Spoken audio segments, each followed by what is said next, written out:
A boa notícia é que o nosso consórcio, fundado em 1989, tem um programa de educação ambiental voltado ao gerenciamento dos recursos hídricos, que já capacitou 3 milhões de pessoas, de um total de 5 milhões e meio.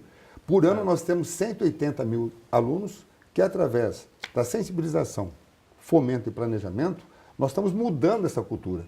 Então, hoje pode ser que muitos ainda continuem com maus hábitos, mas eles têm sempre a lembrança da consciência que aquilo está errado. Então, em algum momento, principalmente os pais, estão recebendo puxões de orelha dos filhos, porque nós começamos com as crianças. Com as crianças na escola. Né? Na escola. Então, eu diria o seguinte, esse programa é muito importante e, ligado a esse programa, as ações e resultados da nossa entidade mostram, por exemplo, 3 milhões e meio de mudas plantadas para proteger nascentes. Você fala, Francisco, quanto nós precisamos plantar? Eu falo 200 milhões. Você fala, mas Francisco, só 3... Quantas vocês já plantaram? 3 milhões e meio. E isso em volta dos rios, a chamada mata ciliar, é aquela que fica ao lado dos rios, né?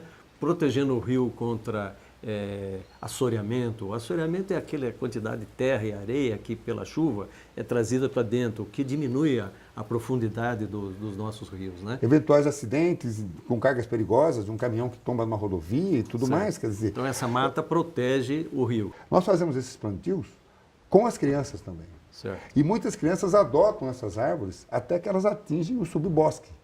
Então, vamos dizer assim, são ações que, somadas, garantem a essa bacia hidrográfica o título, né, da bacia mais avançada da América Latina. E vocês têm tido contato com outros países, como a França, por exemplo? A gente tem informação, né, de que vocês fizeram eventos internacionais e, ultimamente, foi possível que vocês colocassem a experiência da nossa região e que tem sido pioneira também para que outros países copiem aquilo que vocês têm feito.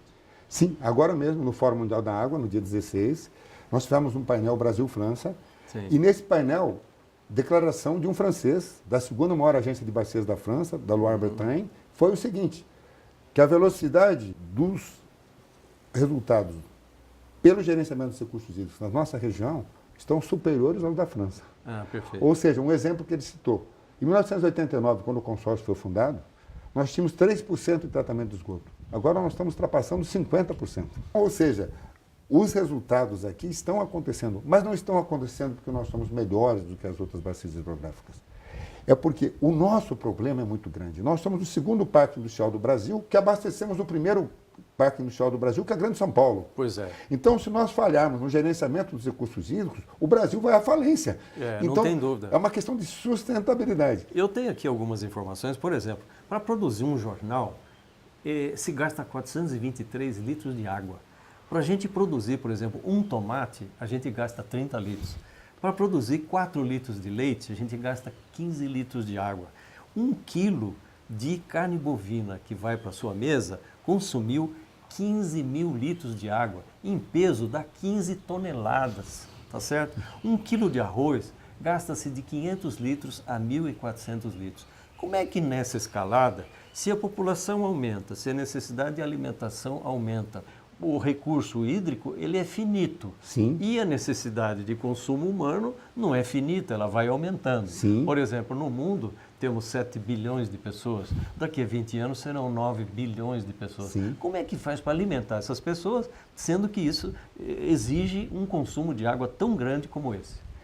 O nosso plano de bacias, nosso plano dos recursos hídricos, que o nosso comitê estabeleceu ao final de 2010, prevê a construção de 2 reservatórios, que nós já estamos em andamento com os projetos básicos, um logo acima de Pedreira e outro logo acima de Amparo, no Rio Camanducaia. Um no Rio Jaguari, outro no Rio Camanducaia.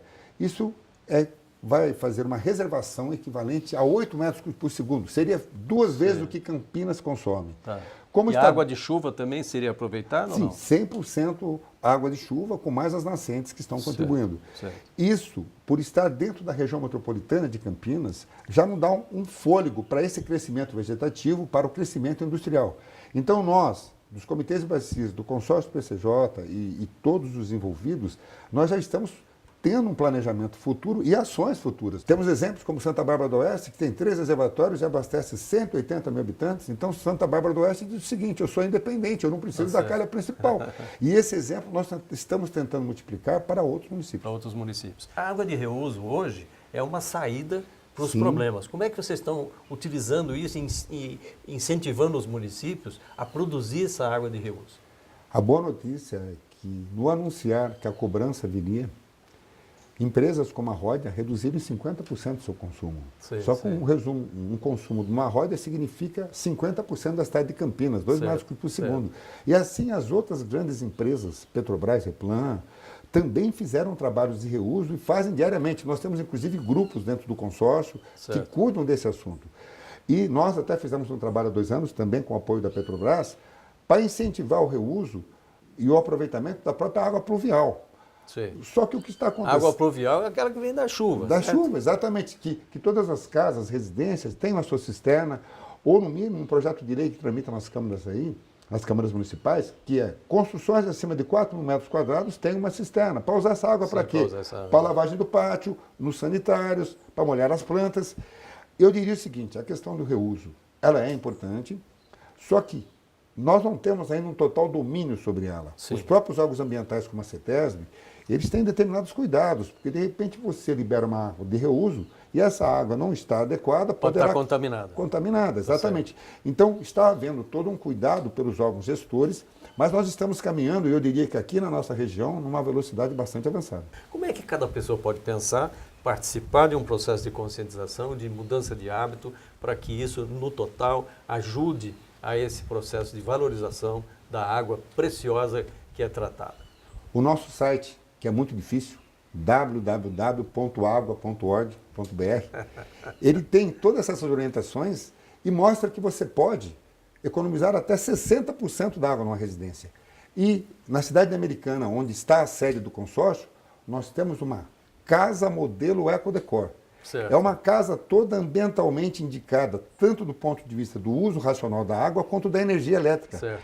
Nós temos ali o reuso da água, tratamento de esgoto na própria casa, e isso é aberto aos alunos. As visitações, então, adentrando ao nosso site, chegam-se aos nossos técnicos que fazem os agendamentos, e a ideia nossa agora é, dentro dessa casa Ecodecor, nós temos lá um equipamento que mostra a atualização, porque eu até disse que essa casa amanhã vai ser um museu, porque a tecnologia evolui tanto. Certo. Então nós estamos agora, através de pesquisas, mantendo os nossos consorciados e toda a população atentos às novidades que existem.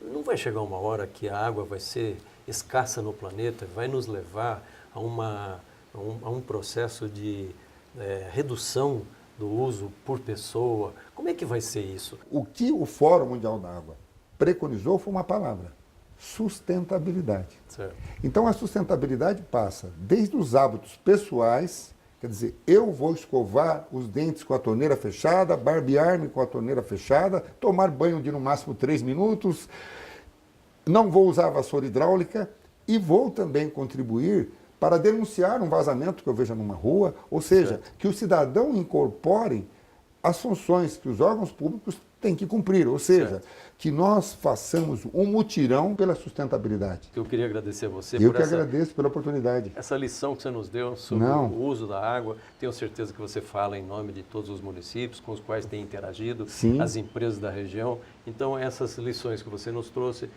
trouxeram um enriquecimento do conhecimento nosso de cada pessoa em relação a esse assunto. Que o Dia Mundial da Água não seja apenas um dia, seja uma reflexão para que em todos os dias, empresas, nós como pessoas, a coletividade, sejamos capazes de preservar esse líquido precioso que vai valer mais do que ouro daqui a pouco.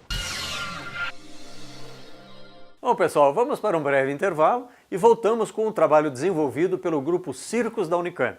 Até já! Você está assistindo o programa Mais Cidadão,